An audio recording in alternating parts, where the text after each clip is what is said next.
తెలంగాణ రాష్ట్ర వ్యాప్తంగా సంచలనం రేపినటువంటి ఫోన్ ట్యాపింగ్ కేసులో బాధితుల స్టేట్మెంట్ ని రికార్డ్ చేశారు. ఈ రోజు మహేష్ కుమార్ గౌడ్ వచ్చారు. సార్ చెప్పండి, ఎలాంటి ప్రశ్నలు సంధించారు, ఏమని చెప్పారు? 3 రోజుల క్రితం నాకు పోలీస్ ఇన్ఫార్మ్ చేసింది నా ఫోన్ ట్యాపింగ్ లో ఉందని, ఫలానా నంబర్ మీద ట్యాపింగ్ లో ఉంది, మీరు వచ్చి ఆ వివరాలు ఇవ్వాలని. ఇవాళ పోలీస్ సిట్ ఆఫీసర్ ముందు నేను వివరాలు ఇచ్చినాను. 2.5 సంవత్సరాలుగా నా ఫోన్ ట్యాపింగ్ లో ఉందని అనుమానం ఇలా రుజువైంది. వాళ్ళు డేటా అంతా డ్యామేజ్ చేశారు. ఓన్లీ 15 రోజుల డేటా మాత్రం అవైలబుల్ ఉంది. అయినప్పటికీ కూడా గవర్నమెంట్ అప్రజాస్వామికంగా రాజ్యాంగానికి విరుద్ధంగా మా ఫోన్లు ట్యాప్ చేసింది.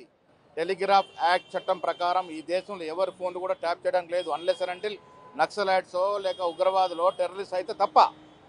మమ్మల్ని కూడా ఆ ఖాతాలో వేసి ఒక రాజకీయ నాయకుల యొక్క ఫోన్లు ట్యాపింగ్ చేశారంటే ఎంత హేయమైన చర్యకు కేసీఆర్ పాల్పడడం అర్థమవుతా ఉంది. ఇలా కేసీఆర్ బయటకు వచ్చి నీతి మంత్రులుగా చెప్తా ఉన్నారు. ఇలాంటి హేయమైన చర్యకు పాల్పడ్డంటే కేటీఆర్ పనిష్మెంట్ కావాలి. అదేవిధంగా ఆనాడు దీనికి సహకరించిన చీఫ్ సెక్రటరీ కానీ, ఆనాడు హోమ్ సెక్రటరీ కానీ, డీజీపీ కానీ వారందరూ కూడా పనిష్మెంట్ కావాలి. అంటే గత ప్రభుత్వము బీఆర్ఎస్ ప్రభుత్వం ఉంది, రానున్నది కాంగ్రెస్ ప్రభుత్వమే అని చెప్పి టార్గెట్ చేసేమన్నా ఇదంతా చేసిందని పొలిటికల్ అవసరాల కొరకు వారు రాజకీయ లబ్ధి కోసము మా ఫోన్లు ట్యాప్ చేశారు. ఎన్నికల్లో ఓడిపోతున్నాం తెలిసి ఈ హార్డ్ డిస్క్లను డ్యామేజ్ చేశారు, రికార్డు లేకుండా చేసే ప్రయత్నం చేశారు. ఇది ఒక హేయమైన చర్య. భారతదేశ చరిత్రలో ఎక్కడ ఇంత పెద్ద ఎత్తున ట్యాపింగ్ జరగలే.